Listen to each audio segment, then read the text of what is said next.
Okay, this is how I clock the rings on my GY6 150 BBK kit, 60 millimeter. Here's your piston. This is your intake side, and this is your exhaust side. Intake side is always bigger. And what I did was I took a red felt tip marker and drew a line straight across, marking where the pin rides. So, right where the pin rides, I split the piston in half with a red felt tip marker. There, I marked it. And then with a blue marker,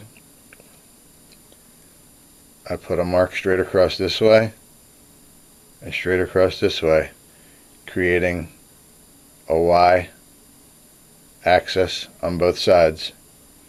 And on the exhaust side, I have one coming straight down the middle. Okay, we'll start with that one. Exhaust side straight down the middle is where I have my oil ring separator gap. It's the ring down here that looks squiggly, kind of like a doily. I don't even know what it's called. I call it the oil ring separator. But the two oil rings pretty much make a sandwich out of this thing. It's like the piece of bologna in the middle.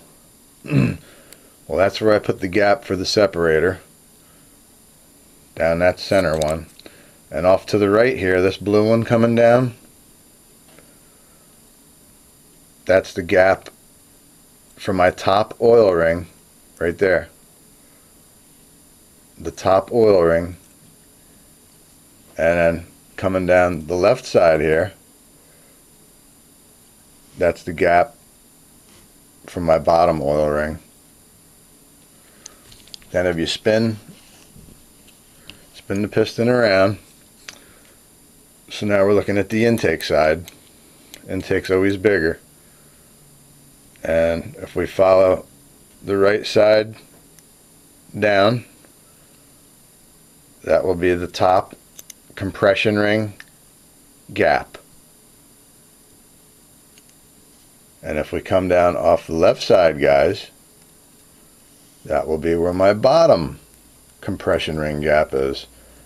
And the bottom compression ring is always darker in color, and the top one is always lighter on these GY6 big bore kits for some reason.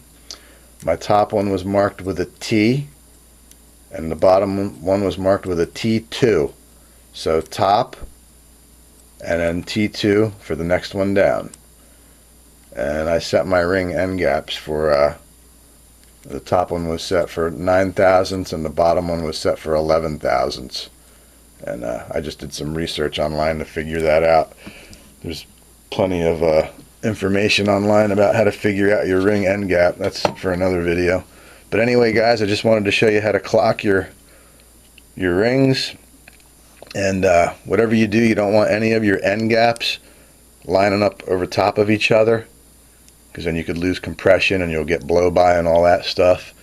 And you don't want any of your end gaps over top of where your wrist pin or clip is. So you don't want any of them over top of this area or over top of the other side here.